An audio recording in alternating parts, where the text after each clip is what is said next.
하나님께서 이스라엘 백성들에게 가나안 땅으로 들어갈 때에 주의시켰던 것은 그 땅에 있는 백성들과 결혼하지 말아라, 그렇게 말씀하셨어요. 가나안 족속들은 수많은 다양한 신들을 그렇게 섬기고 있었는데, 그런 다양한 신들의 패턴이 나타날 수밖에 없었던 것은 그들이 쾌락주의자였고 또 그들이 혼합주의적인 그런 사상을 갖고 있었기 때문이었습니다.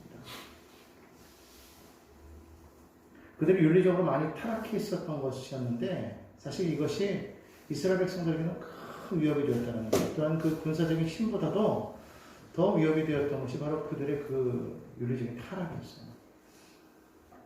하나님께서는 모든 민족을 사랑하시지만, 그러나 특별히 이스라엘을 통하여서 온 세계를 구원하기 위한 원대한 꿈을 가지고 계셨고, 그리고 이 나라를 세움으로 말미암아 이 땅 가운데 하나님의 나라를 세워가기를 원하셨기 때문에 그 나라가 타락하고 부패하는 것을 절대로 원하지 않으셨다는 거예요. 그래서 하나님께서는 그 땅에 들어갔을 때 그 땅에 있는 모든 민족들을 다 몰아내라, 진멸하라, 그렇게 말씀하셨던 거예요.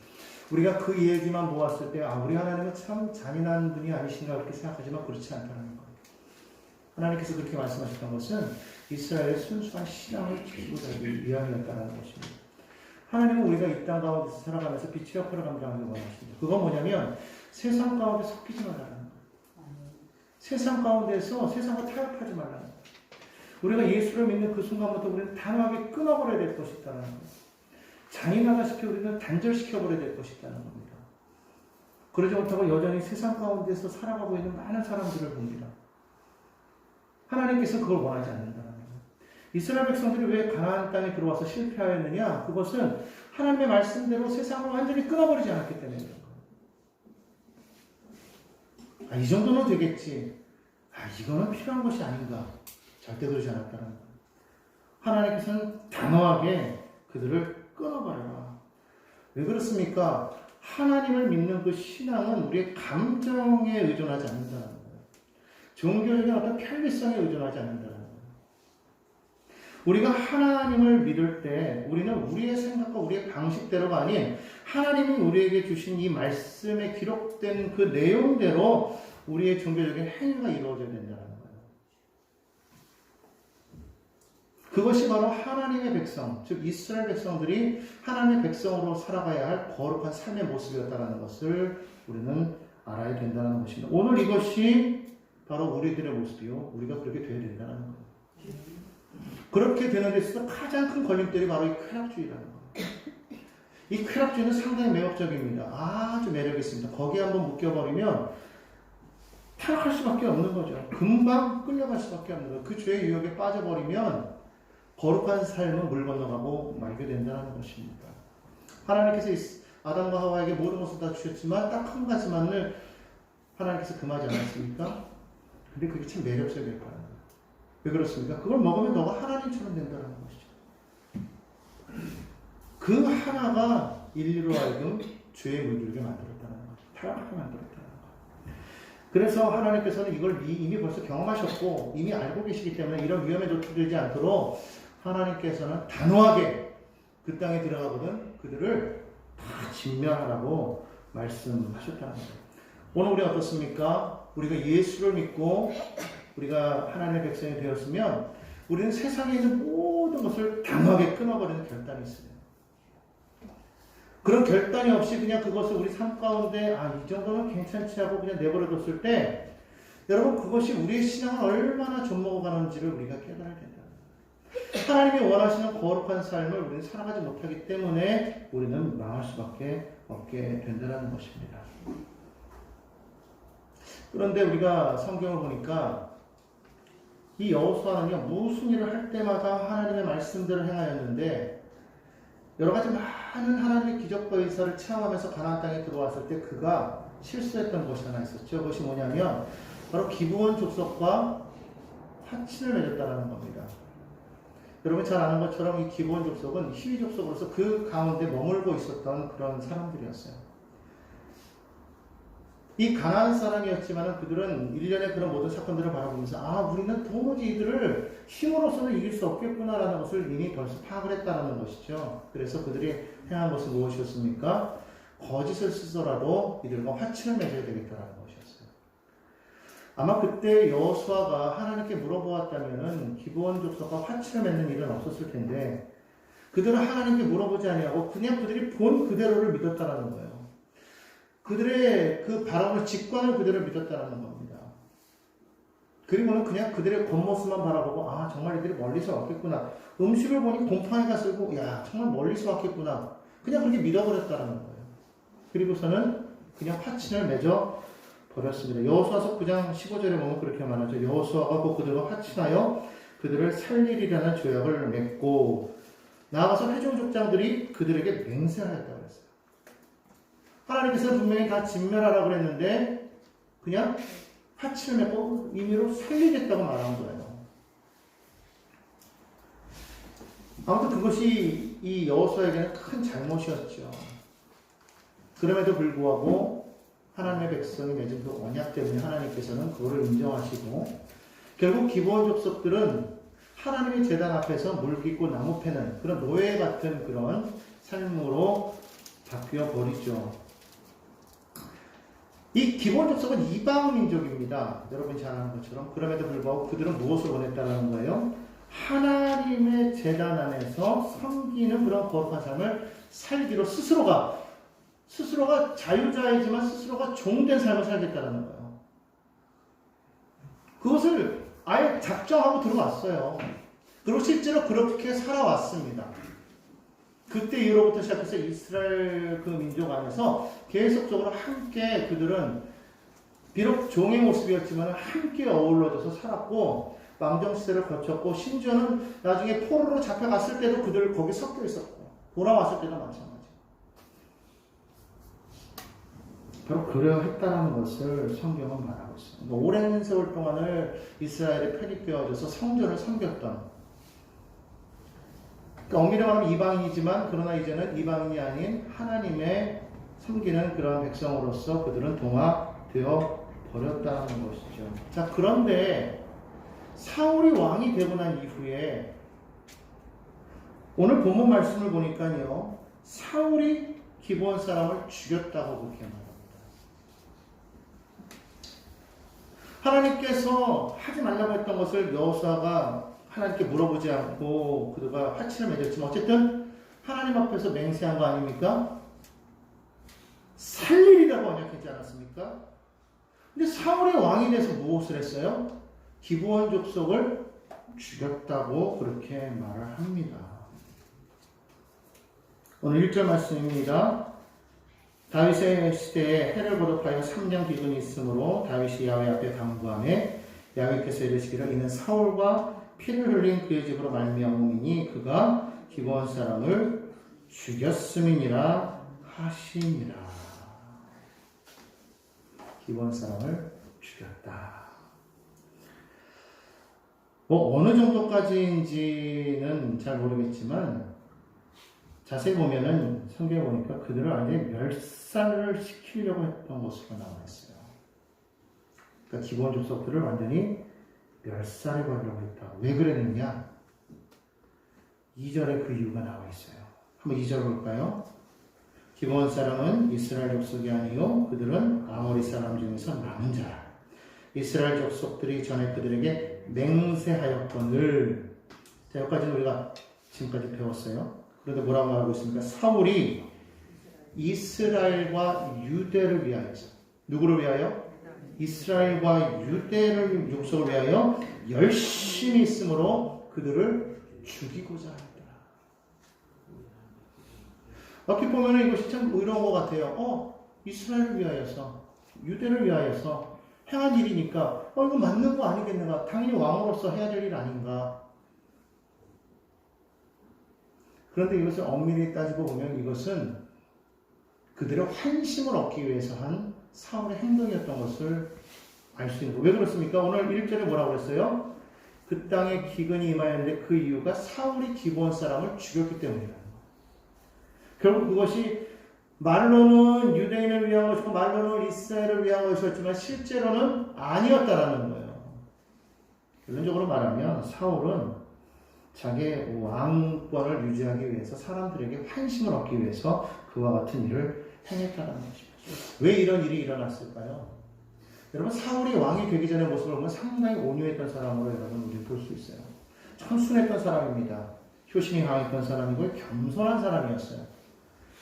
그런데 그가 왕이 되었을 때 성령으로 충만했을 때에는 정말 온전한 리더자로서 그는 왕위를 잘 이어나갔던 것을 볼 수가 있는데 성경을 보면 그에게서 성령이 즉 하나님의 신이 떠난 그런 이야기가 나오지 않습니까? 하나님의 신이 떠난 이후에 그에게 무엇이 사로잡혔다고 했어요? 악신에 사로잡혔다고 했어요. 악신에 사로잡힌 이후로부터 시작해서 그의 마음 가운데 무엇이 오었냐면 왕권에 대한 집착이 강하게 들어오기 시작했다는 거예요. 우리가 그것을 알 수 있는 것은 무엇입니까?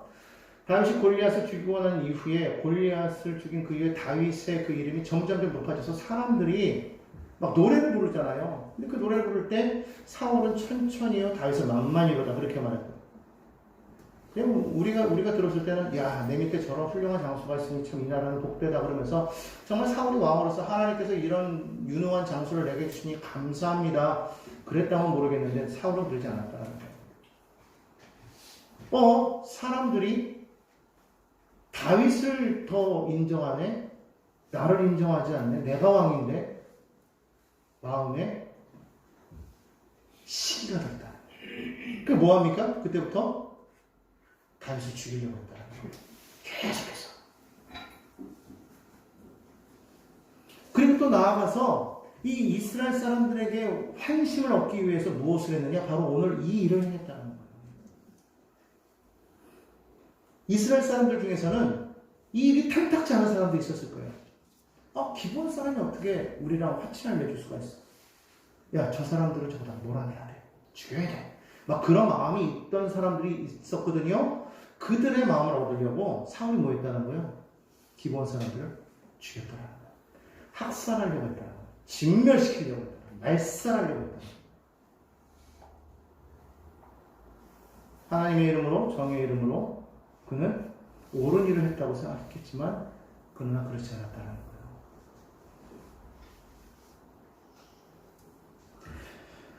결국 그와 같은 일이 계속적으로 일어났기 때문에 하나님께서는 그 땅 가운데 기근을 주실 수밖에 없었다는 것이죠.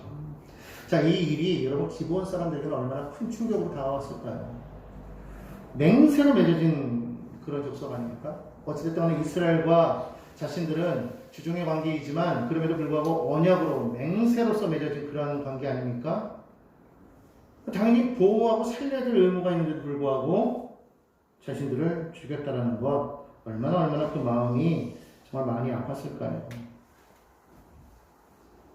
바로 이러한 모습을 바라보면서 하나님께서는 이것을 그냥 두지 않으셨다는 것이죠. 자, 그런데 이것이 분명히 사울 왕 때에 일어난 일이었는데 왜 이것이 다윗 왕 때에 와서야 이것이 이루어지게 된 것일까? 사실은 아마 이것이 사울의 아마 말년에 있었던 일이 아니었나 그렇게 생각해요. 결국은 사울은 하나님의 말씀을 듣지 않지 않습니까? 하나님의 음성을 듣지 않고 그는 자신의 마음대로 원하는 대로 그렇게 행동했던 그런 사람이었고 결국은 블레셋과의 싸움에서 그는 길보아 전투에서 죽고 말죠. 그리고 났을 때 다윗은 이제 이스라엘의 왕이 되지 않습니까? 그런 과도기적인 그런 왕권이 바뀌는 그런 상황 속에서 사실 그 기브온 사람들의 일을 어느 누가 생각이나 할 수 있었겠어요? 다윗조차도 생각하지 못했을 거예요. 어차피 사울왕은 생각도 못했고 왜? 사울왕은 하나님의 음성을 이미 벌써 들어버린 지 오래되었기 때문에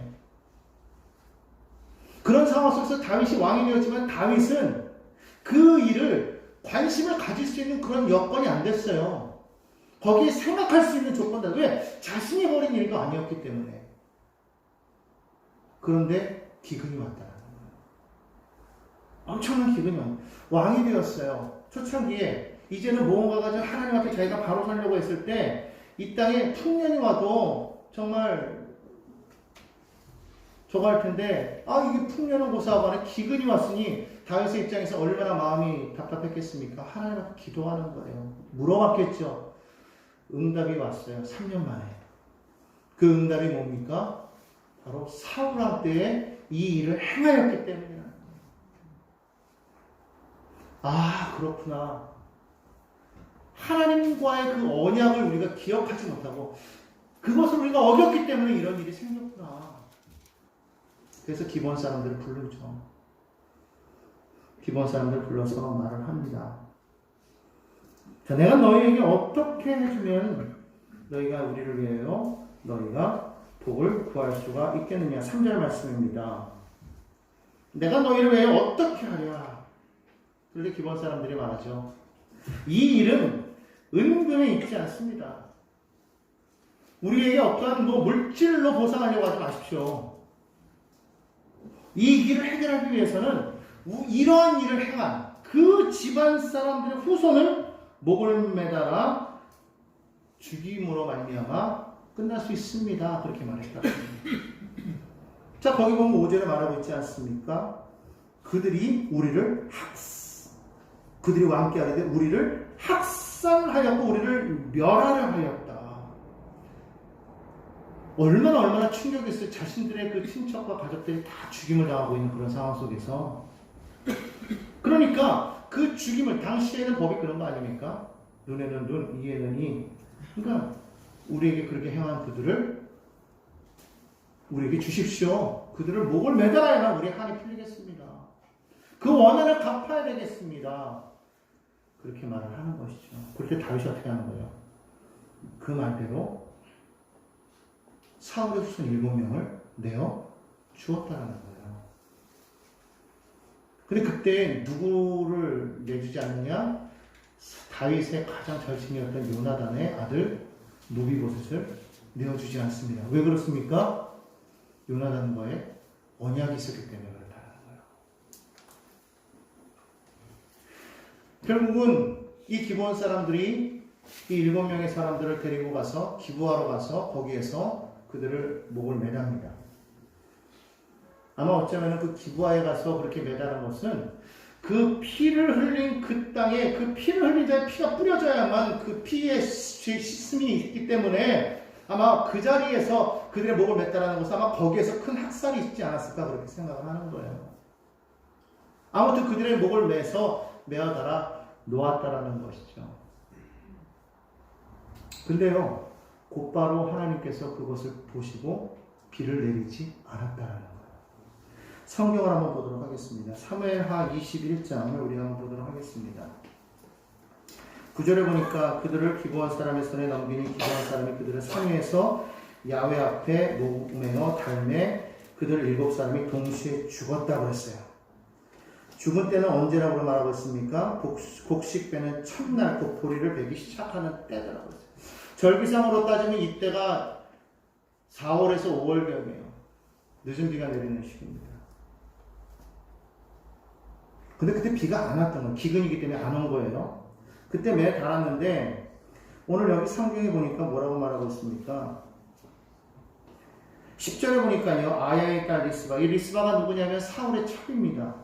그가 붉은 배를 가져다가 자기를 위하여 바위 위에 펴고 곡식 베기 시작할 때부터 하늘에서 비가 시체에 쏟아지기까지 그 시체의 낮에는 공중의 새가 앉지 못하게 하고 밤에는 들짐승이 범하지 못하게 한지라. 그렇게 말합니다.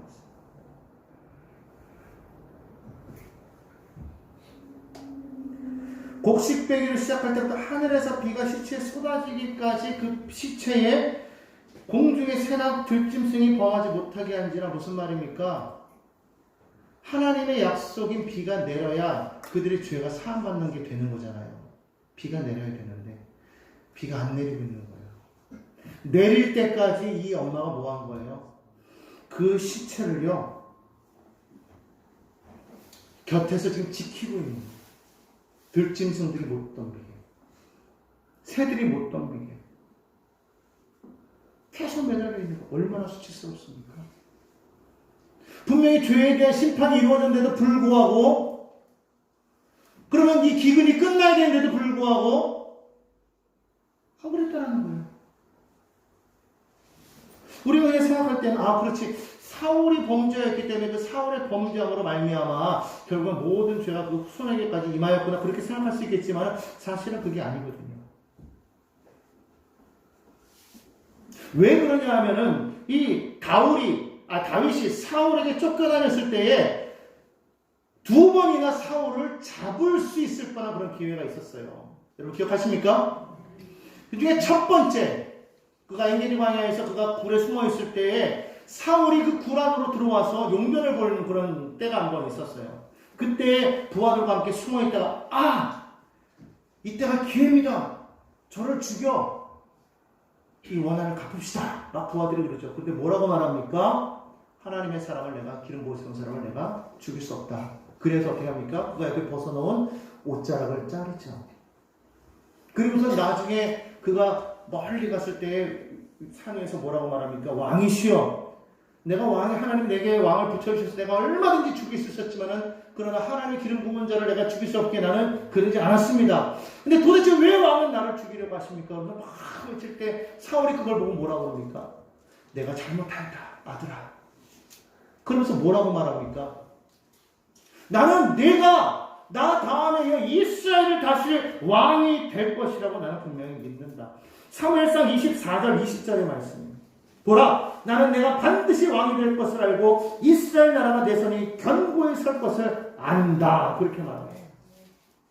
그러면서 21절에 그는 이렇게 말합니다. 그런즉 너는 내 후손을 끊지 아니하며 내 아버지 집에서 내 이름을 멸하지 아니할 것을 이제 야훼 이름으로 내게 맹세하라 하니라. 내 후손들을 너 죽이지 마라. 나의 후손이 끊어지지 않게 해라. 너 맹세할 수 있느냐? 22절에 뭐라고 말합니까? 다윗이 사울에게 맹세하니라 했어요. 근데 지금 어떤 일이 생겼어요? 기브온 사건 이후로 다윗이 사울의 후손들을 넘겨줬어요. 요나단과의 맹세를 지켰어요. 왜? 그의 후손이 무비보셋에서 살렸기 때문에. 근데 지금 어떻게 했습니까? 사울의 자손들을 지금 내어줬어요. 사울 왕의 죄 때문에 그것을 해결하기 위해서 물론 해결한 일은 맞긴 맞겠는데 그들을 내어준 것은 또 사울과의 맹세를 또 깨버리는 거예요. 분명하게 따지면 그 후손들을 죽였기 때문에 비가 내려야 되는데 아직까지 안 온 이유가 여기 있었구나. 그의 엄마 입장에서 얼마나 슬펐겠습니까? 아들 5살이었어요. 2명은 다 자기 아들이 아니면 아들 5살 지금 잃었어요. 얼마나 눈물이 날 거예요. 근데 그 엄마는 그것을 감내하고 있었다는 거예요. 자기 조상들의 그 죄 때문에 이런 일이 생겼으니 그냥 감내하고 있는 거예요. 대신에 이 자녀들이 들짐승에게, 새떼에게 훼손당하지 않도록 하기 위해서 그것을 계속적으로 지키고 있는 이 어머니의 모습을 보십시오. 도대체 왜 안 집어넣었을까요? 분명히 묘실이 있었어요. 사울 왕의 그 조상의 묘실이 있었단 말입니다. 왜 거기다 안 집어넣었을까요? 첫째는 비가 와야 거기에 대한 분명히 죄 씻음이 된다는 그 증표가 되니까 기다렸겠죠. 두 번째는 뭐였을까요? 오늘 성경을 보면은 그 이유가 나와요. 자, 21장 11절부터 12절 한번 읽어봅니다. 여러분 눈으로 따라와 주세요. 이에 아야의 딸 사울의 첩 리스바가 행한 일이 다윗에게 알려지매 다윗이 가서 사울의 뼈와 그의 아들 요나단의 뼈를 길르앗 야베스 사람에게서 가져가니 이는 전에 블레셋 사람들이 사울을 길보아에서 죽여 블레셋 사람들이 벳상골에 매단 것을 그들이 가만히 가져온 것이라. 13절 다윗이 그곳에서 사울의 뼈와 그의 아들 요나단의 뼈를 가지고 올라오매 사람들이 그 달려 죽은 자들의 뼈를 거두어다가. 14절 사울과 그의 아들 요나단의 뼈와 함께 베냐민 땅 셀라에서 그의 아버지 기스의 묘에 장사하되 모두 왕의 명령을 따라 행하니라. 무슨 말이에요? 사울의 뼈와 요나단의 뼈가 지금 그 조상 묘실의 그곳에 장사되어 있지 않다는 거예요. 여러분이 잘 아는 것처럼 암몬 족속이 길르앗 야베스 사람들을 괴롭힘을 당했을 때 그때 사울이 나타나서 그들을 물리치고 구했던 사실 기억나시죠? 그것의 은혜를 받기 위해서 그들은요 블레셋 사람들에게 사울과 그의 아들들이 죽었을 때 그 시신을 거저다가 장사했단 말이에요. 그런데 지금 다윗이 지금 뭐 했다는 거예요? 그 뼈를 가져다가 그의 아버지 기스의 묘에 장사했다. 당시에는 이렇게 시신이 있으면 시신을 이렇게 탁자 위에다 이렇게 올려놓으면요, 그리고 이게 썩어요. 그 뼈가 남잖아요. 그럼 그 뼈를 밑에다가 같이 묻었다고 그래요. 그러니까 그 조상들의 묘에 올 때마다 죽은 사람들 거기다 올려놓고 썩으면 뼈를 묻고 같이 합장했다는 거예요. 그 말이에요. 근데 여기 보니까 뭐라고 말하고 있어요? 사울의 뼈와 요나단의 뼈와 함께 무엇을? 그 달려 죽은 사람들의 시신이 아니에요. 달려 죽은 사람들의 뼈를 거두어다가 그랬어요. 시간상으로 얼마나 많은 시간이 흘렀다는 걸 여러분 기억나십니까? 이해가 되십니까?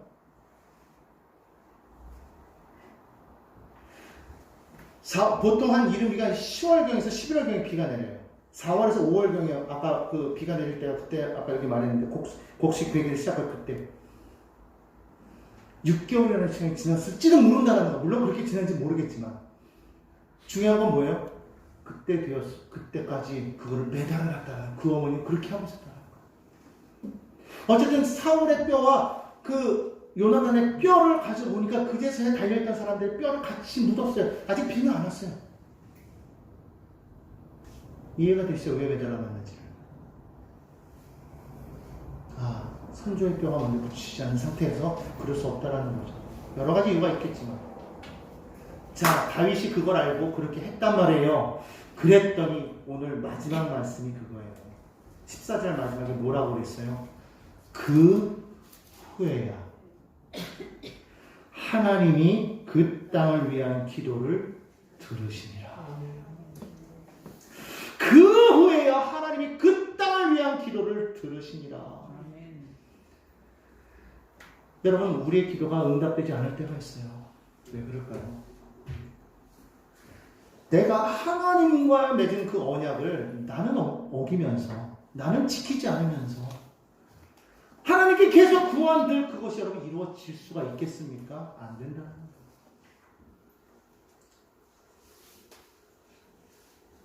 예수 그리스도로 말미암아 우리는 죄사함을 입은 자녀들이 되었습니다.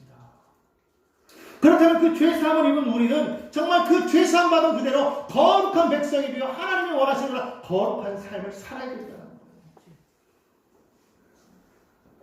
그것을 이스라엘 백성들에게 알려줬던 것이 바로 십계명이에요.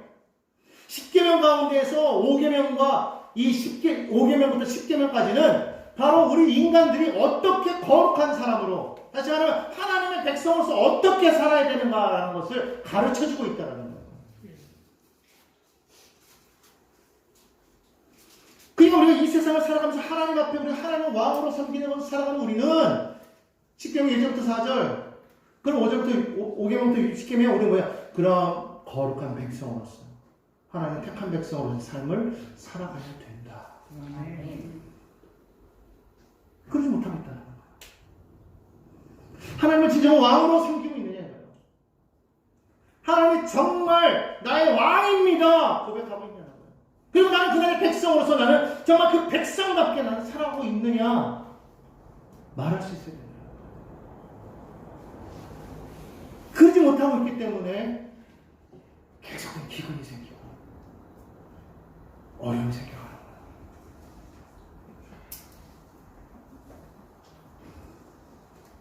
결국 그것 때문에 이와 같은 일이 생겼어요. 결국 우리가 하나님 앞에서 풀어야 될 부분들이 있다는 것이죠. 여러분 성경에 보면 다림줄이라는 게 나옵니다. 아모스 7장 7절에 보면 다림줄에 대한 이야기가 나와요. 또 내게 보이신 것이 이러하니라. 다림줄을 가지고 쌓은 담 곁에 주께서 손에 다림줄을 갖고 섰더니, 다림줄이라는 것은 공사할 때 보통 쓰는 건데요. 이 건물의 수평이나 수직 그 부분이 기울기를 측정하는, 그래서 똑바로 건물이 올라갈 수 있도록 이렇게 재는 그런 도구가 바로 이 다림줄입니다. 다림줄을 딱 재서 이것을 수평이나 수직이 만약에 기울어져 있으면 어떻게 되느냐? 기껏 쌓아 올렸어도 그것을 다시 허물어야 돼요. 그리고 처음부터 다시 쌓아야 된다. 바로 그 다림줄을 하나님께서, 즉 주님께서 우리의 삶에 지금 뭐하고 계신다는 거예요. 지금 쭉 늘어놓고 계신다는 거예요. 다시 말하면 우리가 하나님의 그 언약대로 그 말씀대로 우리가 올바르게 우리가 살아가고 있느냐를 주님이 지금 측정하고 있다는 거예요. 인류가 범죄함으로 말미암아 이 땅 가운데 무엇이 다가왔습니까? 죄와 저주와 사망의 권세가 다가왔다는 거예요.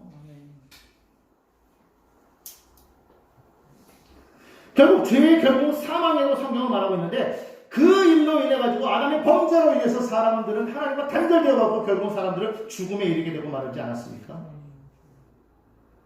우리의 의가 없어요. 우리는 도무지 살 수 없는 그런 인생이 되는 거예요.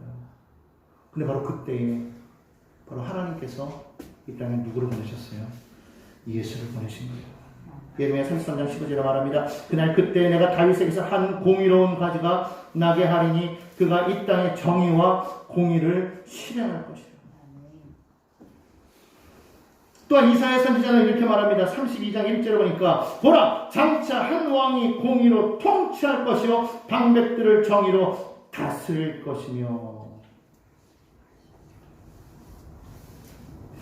우리가 정말로 하나님과의 단절된 그 관계성 속에서 우리가 죄로 말미암아 죽을 수밖에 없는 사망의 권세 가운데 빠져버린 우리의 인생들이었지만은 그러나 하나님께서 이 땅 가운데 은혜를 베푸셔서 예수를 이 땅에 보내셨다는 거예요. 공의의 왕이 이 땅에 오셔서 그가 이 땅을 통치하시는 하나님의 의로 이 땅을 다스리시는 겁니다. 어떻게 그것이 가능합니까? 그가 저 십자가를 지심으로 말미암아 우리의 모든 죄와 저주를 단번에 끊어버리셨기 때문에 그 예수가 바로 우리 앞에서 하나님 앞에 우리를 의로 세울 수가 있는 정의가 되었다. 바로 그 일을 위해서 우리를 다시 한번 살리기 위해서 하나님께서 이 땅에 예수를 보내주셨다. 여러분 우리는 하나님의 백성이라는 것은 언약의 백성을 말합니다. 하나님께서 왜 우리에게 예수 그리스도를 보내주셨습니까? 예수가 곧 말씀이요 생명이기 때문에 우리는 그 말씀 안에 서 있지 아니하면 우리는 죽은 인생밖에 안 되는 거예요. 그 언약 안에 서 있지 않으면 우리는 아무것도 아니라는 거예요. 근데 우리는 다 그 언약을 깨버리고 살아가고 있지 않습니까?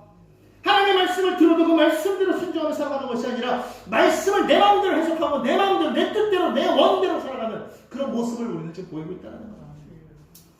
진정한 크리스천은 어떤 사람이냐? 하나님의 말씀을 내 마음에 새기고 그 말씀대로 살려고 노력하는 사람들이 진짜 크리스천이에요. 세상의 것을 단호하게 끊어버리고 왜? 예수께서 그 모습에서 이 땅에 오셨고 자신의 생명을 드림으로 말미암아 온전히 우리를 자유케 하셨는데 우리는 그 예수 안에서 죽지 않았어요. 여전히 살아있어요. 여전히 내 의의가 나타나고 여전히 내 생각이 올바르고 하나님의 의의는 온데간 데 없습니다. 하나님께 물어보지 않습니다. 기도하지 않습니다. 하나님이 기도하여도 내 뜻과 내 의의를 생각해서 내 마음을 이루어 주십시오라고 기도할지는 모르지만 하나님의 뜻이 무엇입니까? 하나님의 뜻대로 순종하기를 원합니다라고 말하는 사람들은 없다라는 거죠. 아니 있겠죠. 저는 그 있는 그 사람들이 바로 저와 여러분이 되기를 바랍니다. 내 뜻을 구하는 기도가 아니라 하나님의 뜻을 알기를 원하는 그런 기도를 드리는 모든 백성들이 정말 이 땅 가운데 퍼져나가기 시작할 때에 바로 그 한 사람 한 사람으로 인하여서 하나님의 의의가 하나님의 공의가 이 땅에 퍼짐으로 말미암아 이 땅에 퍼져있던 모든 죄와 저주와 사망의 권세가 바로 그 예수를 증거하는 바로 우리의 삶의 모습을 통하여서 점점점 바뀌어가게 될 것을 우리는 분명하게 믿습니다. 그 증거가 무엇입니까? 이사야는 계속해서 말합니다. 32장 14절로 17절에 보니까 대적 궁전이 폐함받으며 인구 많은 성읍이 장막하며 오벨과 망대가 영원히 구렬이 되며 들나귀가 즐기는 것과 양떼의 초장이 되느니와 마침내 위에서부터 영을 우리에게 부어주시리니 광야가 아름다운 밭이 되며 아름다운 밭을 숲으로 여기게 되라. 그때에 정의가 광야에 거하며 공의가 아름다운 밭에 거하리니 공의의 열매는 화평 공의의 결과는 영원한 평안과 안전이라. 아멘. 여러분 오늘날 우리의 마음이 얼마나 강팍해져 있는지 아십니까? 우리의 마음이 굳어져 있어요. 우리의 마음이 굳어져 있다는 말은 무슨 말인지 아십니까? 하나님을 찾는 자가 없다는 거예요. 어떠한 상황 속에서 우리는 하나님을 바라봐야 됩니다. 그렇지 못해요.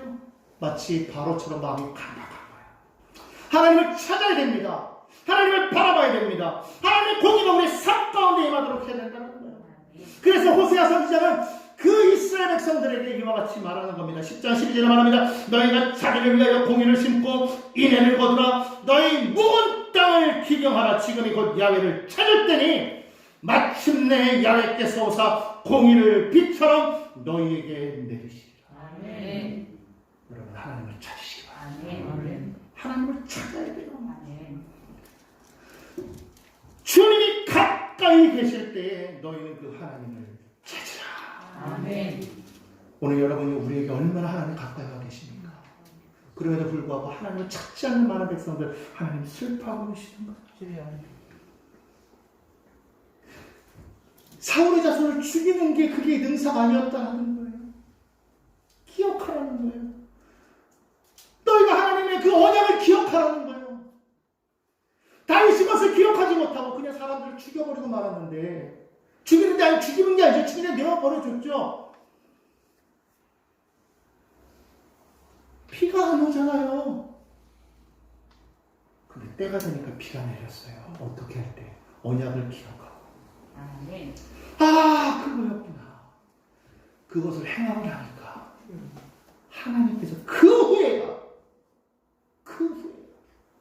기도를 들으신다. 아멘. 오늘 여러분 하나님의 언약을 기억하시기 바랍니다. 아멘. 그 언약을 기억하고 여러분 살아갈 때에 하나님께서 여러분의 기도에 응답하여 주실 줄로 믿습니다. 아멘.